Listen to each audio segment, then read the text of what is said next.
Welcome back to the Defense Port Podcast. I'm Stewart Webb, senior analyst and editor, and today I've got a new friend, Thawennontie Thomas, who's the president of LaFlesche, based in Quebec. We met at CanSec. We hit it really off. Well, we both agreed we have to get you on the podcast. How are you doing today? I'm doing good. Thank you very much. And thank you for having me. Well, thank you for coming. So, LaFlesche, what is that? I mean, obviously, it's plastic moldings. You're part of the defense, aerospace, and medical industries. Do you want to explain a little bit more? Yeah, absolutely. So we are LaFlesche Inc. We are advanced manufacturing. We're providing part and component manufacturing for medical, defense, aerospace, some commodity type businesses. How is it spanning those three industries? I was reading that. I was okay, aerospace, defense, and medical. I mean, there must be some challenges. Well, it's nice to be diversified. We're not reliant on one set industry, especially when we're talking about defense. Defense could be pretty complex in the sense where sales cycles can be very long and sometimes even cumbersome.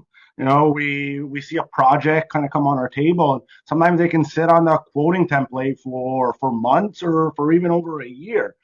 So to be able to operating in three industries allows us to be diversified and keep those order books constantly flowing through three different industries. All right, so what I was reading around CanSec is that 86% of Canada's defense industry is based on small to medium enterprises like your own. It would only make sense that 86% would also diversify into other fields, because we know Canadian defense procurement, one, is always delayed, sometimes canceled, and totally underfunded.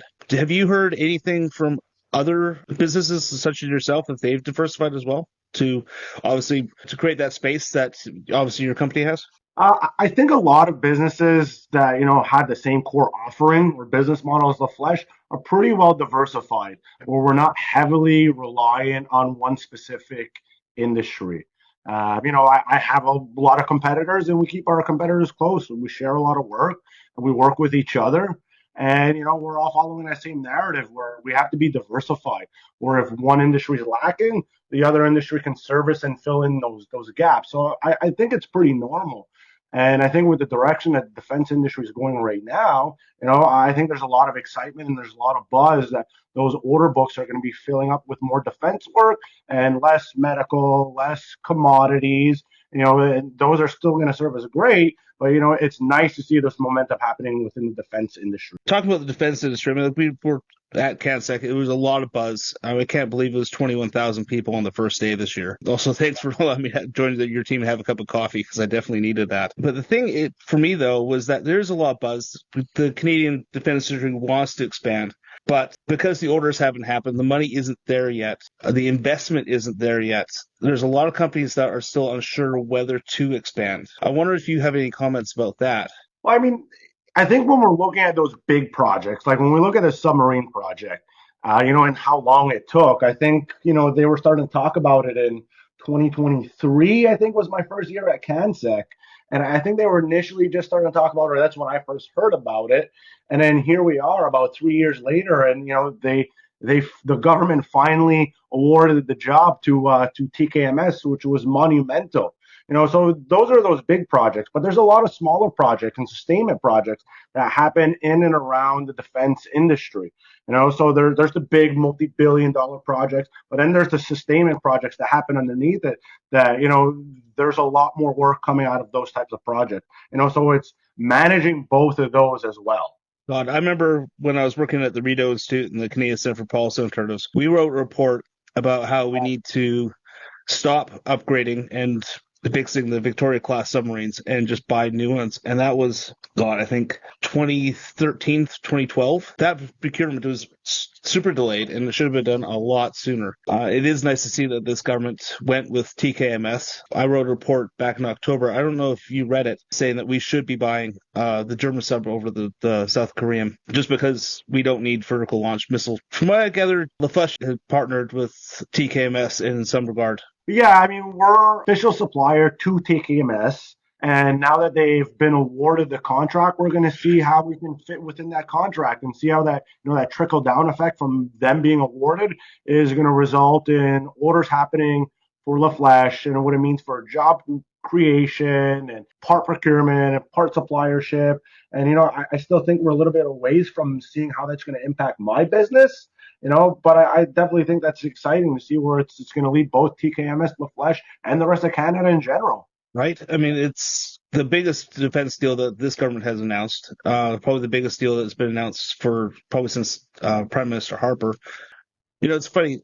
Like when the National Shipbuilding Procurement Strategy was announced, it was the National Shipbuilding Procurement Strategy, and now it's the National Shipbuilding Strategy. And it's really hard to keep it on top of all the acronyms that keep on changing, even though it's still the same bloody procurement process.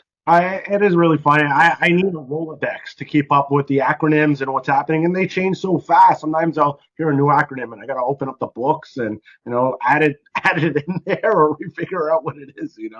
But it's always funny. Well, you think that's bad? Because I do work on terrorist groups. I know this is like we're going off the rails right here. Just trying to keep up with the English translation of Lashkar-e-Taiba and the different spellings for it. There's at least 4 different spellings, so I've got a Google alert set up just so I can keep on top of that and what they've been up to. And then they changed the bloody name to the Resistance Front.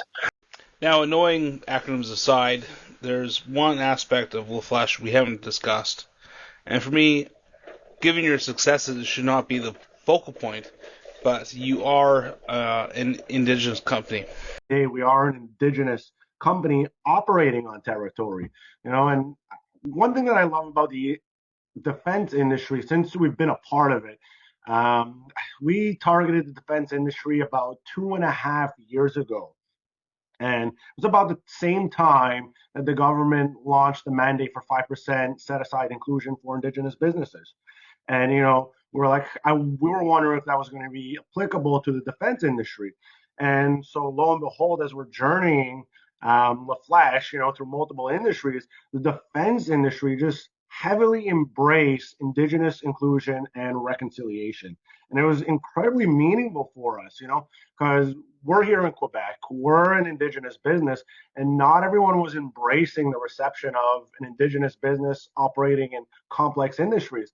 And then when we turned our sights and our focus towards the defense industry, that sense of embracement was incredibly compelling and really, really genuine. We were a part of an accelerator program offered by General Dynamics that really put us at the forefront within the defense industry, be recognized by General Dynamics, and going through a training program that really put us in the center of it all. And General Dynamics, the accelerator program, acted as a bit of a launch pad that put us there. We got some orders from General Dynamics, and then all of a sudden, other orders start coming in from other defense prime contractors. It's really meaningful. And as we were onboarding with them and going through the typical process, the genuineness of them embracing Indigenous suppliership and reconciliation was incredibly empowering for us. We didn't always have that reception from a lot of industries. And for them to take us in like that was incredibly powerful for us. It was really meaningful. So my hat's off to the defense industry for really embracing Indigenous reconciliation. It's really powerful stuff. So, I've been following defense procurement for years, well, over a decade now, or over a decade and a half, actually. And I didn't actually realize about the 5% mandatory requirement until last week. So when did this actually become a mandatory clause? Do you know? Oh, it was probably about 3 or 4 years ago, to be honest. I'm not 100% sure when the actual mandate kicked in. I remember them talking about it. I remember them actually engaging it. We were wondering, what industries are going to embrace this, because it's through all federal procurement. Is this just an arbitrary number? How are they going to hold everyone accountable? And I think even to this day, we're still asking these questions. What does that 5% look like? What does it mean for Indigenous businesses? What does it mean for Indigenous communities and business development as a whole?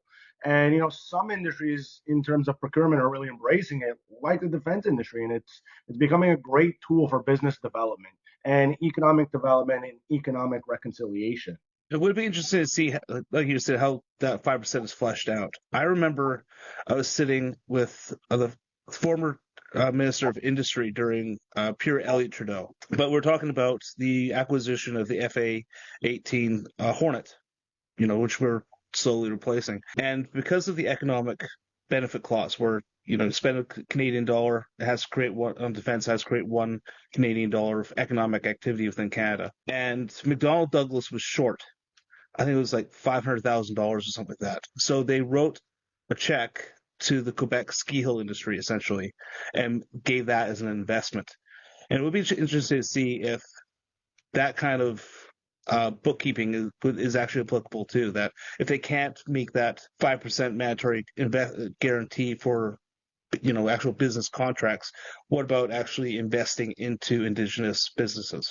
Well, that's it. And through the ITB policy, that's where we're really starting to see the benefit. Whether it's investment framework or workforce development, especially with Indigenous businesses, Indigenous communities, I think that there's a lot that we can develop together as a private enterprise of LaFlesche, working with a prime contractor and creating something meaningful that's meaningful for defense and aerospace, and that's meaningful for Indigenous businesses and Indigenous communities.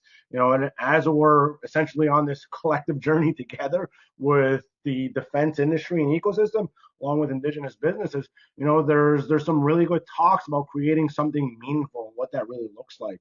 And Carney at CanSec put an emphasis for 10% multiplier within the ITB policy for workforce development and skills training for Indigenous businesses. So now everyone's kind of going back to themselves and figure out what that could look like and how it'll help offset those ITB obligations for these prime contractors.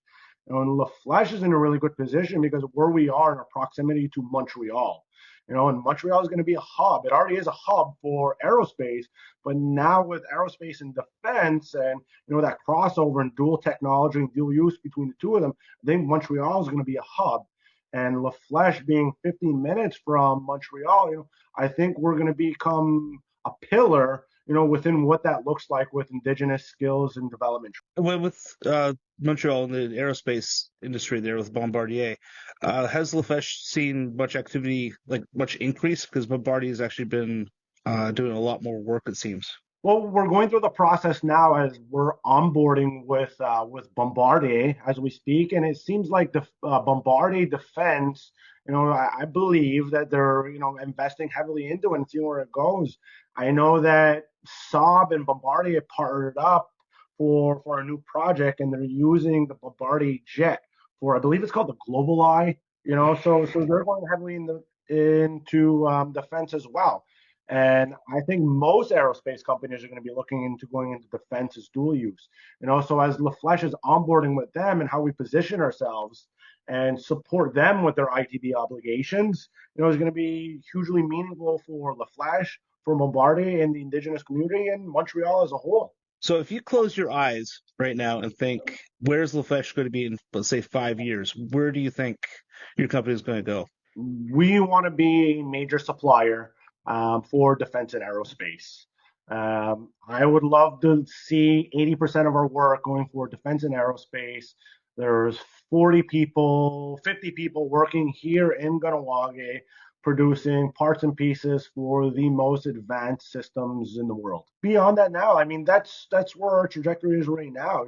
When I look back where we were when we were starting, we were doing a lot of construction parts and pieces, commodities. We were doing medical, and those have their challenges. And to see the progression where we were in 2022 to where we are now, we're manufacturing satellite parts that are going up into space. We're doing naval parts, we're doing optronic parts and land vehicle parts and components, simulation equipment and sensor housing. So to see the progress from 2022 to where we are now is hugely meaningful. And when we're still 80% employment from the community of Kahnawake, Indigenous employment, and when our employees, have that sense that they're manufacturing something very meaningful, something that's going into space or something that's going on a naval fleet or something that's going inside of a simulation equipment or optronic equipment. It's powerful for them. It's powerful for them. In Indigenous communities where there's not necessarily a lot of opportunity, now that they're contributing to something that's very meaningful, that socioeconomic impact is huge for them. With the trade embargo that's going on with the United States right now, has that impacted your company like positively or negatively with your own supply chain? Well, I definitely, it has its pros and its cons, to be honest. We had some client base that was out of the U.S. And because of the tariffs and the costs associated with supplying them down south, they had to have the hard conversation with us. And I know it wasn't easy. They're saying, look, the cost is too high right now, and we have to cancel these orders, and we have to find a local supplier on the U.S. side of things. And that had some negative impacts. And I think Canada is now doing the same thing as well. We're saying, they want to focus on Canadian suppliership, and they want to relocalize that, and they want to redomesticate the suppliership in Canada. And I think that they're putting a bigger focus on that as well. We want to create our own sovereign technology and our own sovereign suppliership. So as nations are focusing on that narrative, I think it took away opportunities, but it also created opportunities as well. And we can focus on the negative, but I think that there's a lot of positivity coming about that as well. So when it comes with the increase in defense spending, have you thought about expanding your business with new equipment, new facilities, more personnel? Oh, absolutely. I mean, I think it's exciting for a lot of businesses like LaFlesche, the notion that there's bigger spending. And at the end of the day, for us, that equates to bigger orders coming in, and it's all about increasing capacity, growing the business, putting more assets down there, filling up that capacity. Um, skills training, putting more bodies down there. And we're always in emphasis of, training our own, being a First Nations, Indigenous business. It's all about, developing our own skills and competencies here on territory. And, so it's exciting, and it's attractive for us, to see that there's more momentum coming in the defense industry, to see that there's going to be a greater economic impact for the community of Ganawage through the platform of LaFlesche. Very exciting. And there's becoming more funding instruments, essentially. Here in Quebec, we have the Regional Development Investment Initiative, the RDII. I believe it's RDII, and I think it's Regional Development Investment Initiative, where if you're heavily within the defense and you need capital to grow, they'll give you loans for capex and training and personnel to scale your business because they know what's coming within the pipeline. And that's being done through Canada Economic Development. And we had conversations with them already. Once we're ready to grow, contact them. We'll figure out what the term sheet looks like of the loans. And, they have really, really preferable interest rates that, the capital is there for us when we're ready to make that move. So the customer base is there in terms of defense growing, and then, aligning that with the financial instrumentation to be able to put those assets down on there. The ecosystem is creating this perfect formula for growth of SMEs like LaFlesche. Walking around Kansec, it was great seeing that energy and all that. But there's one question that kept on popping into my mind: is what happens after 2 years? Donald Trump will not be president of the United States. The pressure for increased NATO spending will obviously disappear. 2 years' time, I mean, right now, Russian troops in Ukraine are being killed off quicker than they actually are recruited and put into the field. There's actually a new report saying that a fresh Russian recruit might last up to 25 minutes in an actual assault action. 2 years' time, will the Ukraine war still continue? And then will that pressure for Russia being an enemy continue and actually still create that defense need? I mean, we are rebuilding our defense industries and also our military capacity. The peace dividend has been played out for probably approximately 35 years now. But my concern is that after 2 years, will the need for rebuilding capacity in the military just fall like a house of cards? I don't know if you have similar concerns. What do you think about that? I mean, it's always a concern, and I think every industry in the world, I think, is always, trying to be cognizant about, how the landscape is changing and what's going to disrupt industry, what's going to change how we operate. When we look at the geopolitical landscape, is ultimately is what's shaping everything that's happening within the defense industry. I think we're always trying to be mindful, and we always have a pulse on what's happening in that landscape, and then how we're going to adapt to it as it moves through time. And I think right now, I think everyone is seeing an opportunity, and Canada is increasing spending. And I think it was long overdue. Even speaking to some individuals within the D&D departments and looking at our bases across Canada, and the quote unquote, they're going through some very big overhauls. So I think even regardless of what happens with Trump, I think that there still is momentum and movement within Canada to overhaul, what our Canadian armed forces looks like, the assets that we're using, and the infrastructure that's supporting everything. And I hope, regardless of what's happening with Russia and U.S. and how Canada fits into it, I think that there is still commitment to retrofitting the Canadian Armed Forces, the assets and the infrastructure that's supporting it all. And times are changing fast, and new technology is being developed. And I think that the utilizations of these new emerging technologies is going to create other opportunities. Everything that's happening within the North, and we're talking about equipping the North with drone systems for better, how do we say, surveillance systems. And I know that that was a big topic at CanSec this year, what that looks like, so we can better monitor, the North parts of Canada. So there's this sense that it's not just, in terms of what's happening with Russia, but just better equipping Canada in terms of to get a better sense of security, I guess, and better position ourselves accordingly. Well, it's also going to be interesting to see what happens with the Defense Security Resilience Bank. They're supposed to be providing low interest loans as well. But it hasn't really seen much backing from the major NATO powers. From what I saw yesterday, France, Britain, Germany all did not sign on to it just yet as founding partners. Do you think the DSRB will be able to provide more assistance to your company with expanding and getting new contracts? Well, it's a good question. To be honest, when I looked at it, I wasn't sure, the scale of businesses that they're looking to be able to support on. There's financial institutions like this that have been created, but they're really for those major prime contractors, and they're for nations to be able to support them, on their asset purchases, or whatever it is that they're looking to acquire.